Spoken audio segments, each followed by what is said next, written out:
Chocolate के गोलगप्पे वाला भूत। मध्य प्रदेश से कुछ दूर एक छोटा सा खूबसूरत पालमपुर गांव था।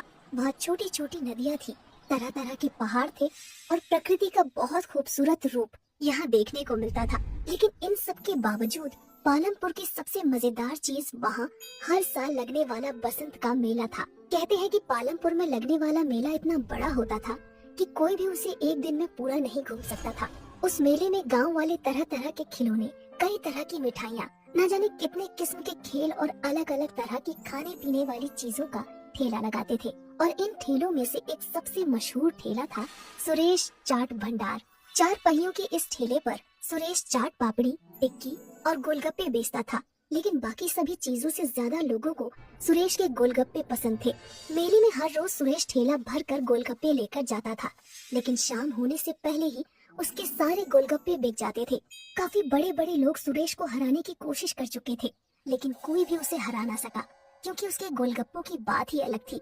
सुरेश के साथ उसका एक 12 साल का बेटा माधव और एक 16 साल का लड़का रोनित रहता था। रोनित सुरेश का बेटा नहीं था, पर पिछले साल एक दुर्घटना में अपनी बीवी को खो देने के बाद सुरेश ने अपना हाथ बटाने के लिए रोनित को साथ रख लिया था। रोनित अनाथ था। मेले में सिर्फ एक दिन बाकी रह गया था। सुरेश और रोनित दोनों तैयारियों में लगे हुए थे। सुरेश जल्दी जल्दी गोलगप्पे तल रहा था, तभी उसकी नजर माधव पर जाती है, जो बने हुए गोलगप्पों के साथ कुछ कर रहा होता है। माधव बड़ा ही चंचल होता है। वो गोलगप्पों में कभी कुछ मिला देता तो कभी कुछ। माधव को देखकर सुरेश कहता है, अरे मेरे साइंटिस्ट अब क्या कर रहा है गोलगप्पों के साथ? 1 मिनट पापा। माधव ने गोलगप्पों में थोड़ी सी हल्दी, मिर्च और धनिया डाली, फिर उस पर दही डालकर कहने लगा, ये लो, ये बन गए चटपटे दही वाले गोलगप्पे। जब तू गोलगप्पे बेचेगा ना, तब ये सब नुस्खे अपनाना। अरे माधव पढ़ लिख कर गोलगप्पे क्यों बेचेगा? क्यों, क्या खराबी है? काम इंसान को छोटा बड़ा नहीं बनाता, बल्कि इंसान काम को छोटा बड़ा बनाता है। अच्छा, मतलब ये गोलगप्पों में मिर्च धनिया भरकर बड़ा इंसान बन जाएगा? क्या पता बन जाए। तुम्हें पता है माधव जिस उम्र में है, उस उम्र में एक इंसान का दिमाग सबसे ज्यादा तेज होता है। वो ये सब बातें कर ही रहे होते हैं कि तभी माधव चिल्लाता है, ये देखिए पिताजी, मिट्टी के गोलगप्पे। ये देखकर रोनित हंसने लगता है और कहता है, अगर गोलगप्पे में मिट्टी मिला देना दिमाग है तो अच्छा है, मेरे में कम दिमाग है। अच्छा चुप रहो, वो हरी वाली पोटली लाकर इस पानी में मिला दो। मैं बाहर काम से जा रहा हूँ, आते हुए रात को देर हो जाएगी। ये कहकर सुरेश वहाँ से चला जाता है और रोनित पोटली के पास चला जाता है। वहाँ 2 रंग की पोटलियाँ होती है, एक लाल और एक हरी। रोनित गलती से हरी की जगह लाल वाली पोटली उसमें मिला देता है। तभी उसे बाहर से कुछ आवाज आती है और रोनित बिना पानी को देखे ही बाहर चला जाता है। उसने ध्यान ही नहीं दिया कि पानी का रंग हरे की जगह काला हो गया था। रात को जब सुरेश घर वापस आता है तो देखता है कि माधव अपने बिस्तर पर सो रहा होता है और रोनित घर में कहीं नहीं होता। सुरेश को लगता है कि वो काम खत्म करके अपने दोस्तों के साथ खेलने चला गया होगा। रात को सोने से पहले वो निश्चय करता है कि कल की तैयारी का सारा सामान देखकर सो जाएगा। वो चाट पापड़ी देखता है, जो कि बिल्कुल ठीक होती है। गोलगप्पे भी अच्छे ही दिख रहे होते हैं। फिर वो पानी के ड्रम से ढक्कन हटाता है और देखता है कि पानी भी देखने में बिल्कुल ठीक लग रहा है। उसका रंग भी आम तौर की तरह हरा ही है। सुरेश चैन की सांस लेता है और सो जाता है। अगले दिन सुबह सुबह सुरेश मेले में अपना ठेला लेकर पहुंच जाता है।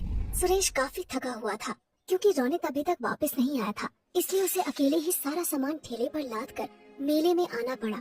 वो रोनित से गुस्सा भी था और उसे उसकी फिक्र भी हो रही थी। मेले में खड़ा सुरेश रोनित के बारे में सोच ही रहा था कि उसको एक आवाज आती है, भैया गोलगप्पे दो ना। जी देता हूँ। भैया जैसे पिछली बार खिलाए थे ना, तीखे वाले, वैसे ही देना। सुरेश ने उन्हें गोलगप्पे खिलाए। गोलगप्पे मुंह में रखते ही लड़के ने वापस बाहर निकाल दिया और कहा, ये क्या वाहियात गोलगप्पे हैं। सुरेश चौंक गया। लड़की ये कहकर वहाँ से चली गई और सुरेश ने एक गोलगप्पे में पानी भरकर अपने मुंह में रखा। उसने फौरन उसे बाहर निकाल दिया, क्योंकि गोलगप्पे का स्वाद सचमुच बहुत खराब था। जल्द ही ये खबर पूरे मेले में फैल गई और कोई भी सुरेश से गोलगप्पे लेने नहीं आया। शाम तक एक भी गोलगप्पा नहीं बिका और परेशान होकर सुरेश वापस जाने लगा।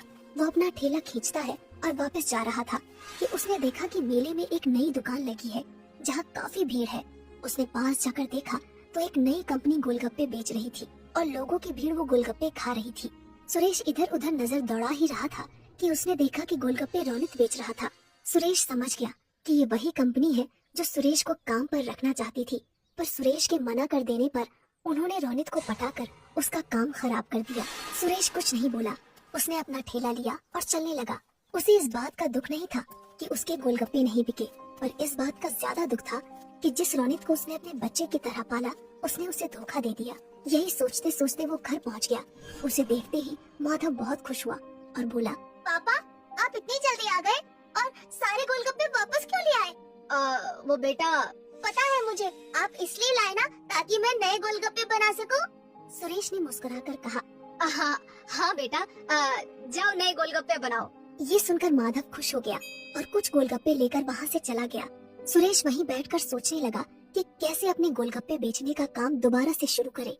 वो ये सब सोच ही रहा होता है कि माधव अचानक उसके सामने आकर कहता है, पापा आ करो। अरे क्यों? आ करो ना। सुरेश ने अपना मुंह खोला और माधव ने एक काला सा गोलगप्पा उसके मुंह में डाल दिया।